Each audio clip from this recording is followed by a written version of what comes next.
ಯಾವುದೇ ಗಂಟುಗಳಿಲ್ಲ ಮತ್ತು ಊಟಕ್ಕೆ ತಯಾರಾಗಿದೆ. ಈಗ ಈ ಮುದ್ದೆಯನ್ನು ಕಟ್ಟಿ ಭಕ್ತರುಗಳಿಗೆ ಕೊಡುವಂಥ ಕೆಲಸವನ್ನು ಮಾಡ್ತಾರೆ. ಯಂತ್ರದಲ್ಲಿ ತಯಾರಾದ ಮುದ್ದೆ ಈಗ ರೆಡಿ ಆಗ್ತಾ ಇದೆ. ಭಕ್ತಾದಿಗಳು ಊಟ ಮಾಡೋದಕ್ಕೆ ಹೊರಗಡೆ ಕಾಯ್ತಾ ಇದ್ದಾರೆ. ಅವರಿಗೆ ಬಡಿಸುವಂಥ ಕೆಲಸ ಕೂಡ ಈಗ ನಡೆಯುತ್ತೆ. ನೀವು ಪ್ರತಿದಿನ ಮಹಿಳೆಯರು ಮನೆಯಲ್ಲಿ ಮುದ್ದೆ ಮಾಡ್ತೀರಾ?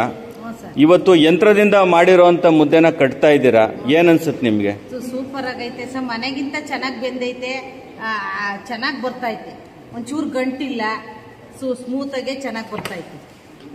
ನೀವು ಮನೆಗೆ ಯಂತ್ರ ತಗೊಂಡೋಗ್ಬೇಕು ಅಂತ ಅನ್ನಿಸ್ತಾ ಇದೆಯಾ? ಅನ್ಸುತ್ತೆ ಸರ್, ಕಾರ್ಯಗಳು ಮಾಡಿದಾಗ ತಾಂಡಾಗಿ ಮಾಡಬೇಕು ಅನ್ಸುತ್ತೆ ಸರ್, ತುಂಬಾ ಚೆನ್ನಾಗಿ ಐತೆ.